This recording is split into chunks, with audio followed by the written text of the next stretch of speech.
கடலூர் மாவட்டம் விருதாச்சலம் அருகே கஞ்சா போதையில் பொதுமக்களை தாக்கிய நபரை போலீசார் பிடித்தனர். தப்பியோட முயன்ற கஞ்சா ஆசாமியை காலில் சுட்டு பிடித்து போலீசார் பிடித்தனர். தொடர்பான அண்மைச் செய்தியை பார்த்து வருகிறோம். கடலூர் மாவட்டம் விருதாச்சலம் அருகே கஞ்சா போதையில் பொதுமக்களை தாக்கிய நபரை காலில் சுட்டு பிடித்து போலீசார் பிடித்துள்ளனர்.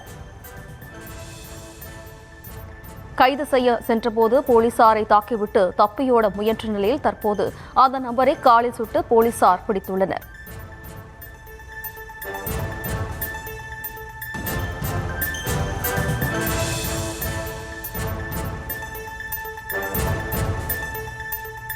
இது குறித்தான கூடுதல் விவரங்களோடு இணைகிறார் நமது செய்தியாளர் பிரகாஷ். வணக்கம் பிரகாஷ். விவரம். வணக்கம். கடலூர் மாவட்டம் விருதாச்சலம் பகுதியில் இன்று அதிகாலை 3 இளைஞர்கள் கஞ்சா போதையில் சுற்றித் திரிந்து கண்ணில் தென்பட்டவர்களை சரமாரியாக தாக்கிவிட்டு தப்பி சென்றனர்.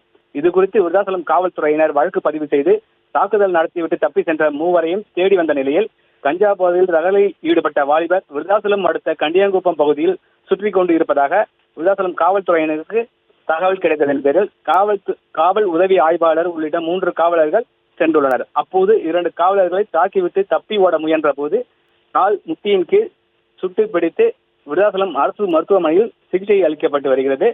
போதை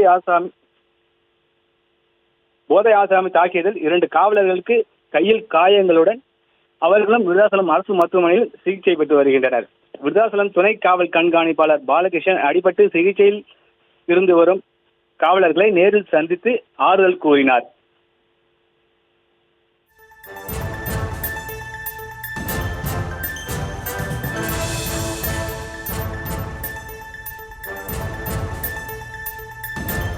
விவரங்களுக்கு நன்றி பிரகாஷ்.